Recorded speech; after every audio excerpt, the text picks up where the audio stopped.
Desculpa, eu não queria interromper. Não, é isso. Eu só acho que a tua provocação, é a que o Tasso vem fazendo também, é estrutural, porém você coloca isso numa linha de ser um movimento pendular, com ciclos que podem ser um pouco mais longos ou não, com consequências que a gente pode tratar também. Eu queria levar um pouquinho mais para frente ainda essa conversa e perguntar se é além disso, Pondé. Quando a gente fala em guerra cultural, nós imediatamente... Bom, aqui não é um seminário alemão onde ninguém começa uma discussão sem antes definir o conceito. Mas, no caso de guerra cultural, evidentemente nós estamos falando da capacidade de se impor valores.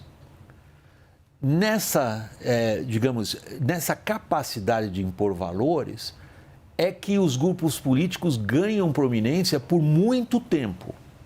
O que lá atrás se chamaria a capacidade de grupos intelectuais estabelecerem hegemonia sobre sociedades e tudo mais. É isso que está acontecendo? Então, prazer estar aqui com vocês mais uma vez. Olha, eu concordo com essa ideia do estrutural, concordo também que não dá para afirmar que a direita está ganhando a guerra cultural, porque já não sabe o que vai ser daqui 3 anos, 4 anos, né? Mas eu entendo que há um elemento, nesse momento, importante. O Tasso falou da herança iluminista, né? A herança da Revolução Francesa. Você fez referência agora, William, à ideia de que, num dado momento, intelectuais, públicos e tal, tinham certa importância para formar valores e influenciar... Por isso que eu já chamei vocês, filósofos, aqui no WW, das figuras mais... perigosas. Mas desde os filósofos franceses do século XVIII, olha o rolo que os filósofos aprontaram, né? Mas eu tenho a impressão que tem um elemento interessante para quem observa o comportamento humano, que está inclusive ligado a uma fala que o Trump disse no discurso dele de posse. Ele falou, no meio daquelas bravatas todas que todo político faz, ele falou alguma coisa como assim: eu vou fazer uma revolução do senso comum. Para filósofo, quando você ouve falar em senso comum, você liga logo as antenas, né? Porque a filosofia divide o mundo em ter aqueles que veem como senso comum e aqueles que veem de uma forma sofisticada, crítica, conceitual. Então, eu acho que esse é um elemento importante hoje, nessa onda conservadora, onda de direita.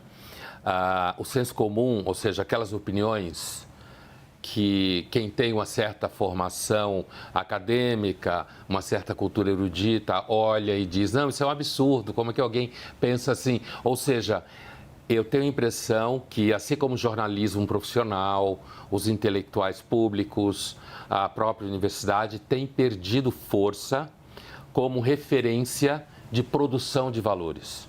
Eu acho que tem perdido força, tem perdido credibilidade, assim como outras instituições das repúblicas, né?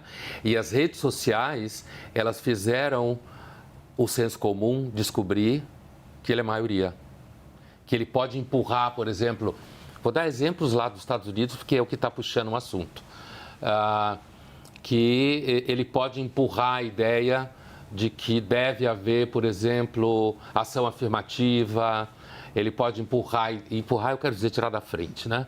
A ideia de que na escola pode se ensinar coisas a ver com gênero para os filhos. Esse tipo de movimento, que eu acho que é um movimento estrutural no sentido mais profundo, eu acho que é um elemento que está acontecendo hoje e que aponta para uma situação que é lida, inclusive, por esses grupos como mais democrática.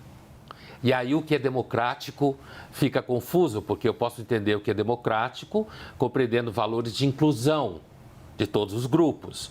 Ou eu posso entender democrático como o exercício da capacidade que o povo, quando atinge maioria, consegue impor certos comportamentos e certas vitórias.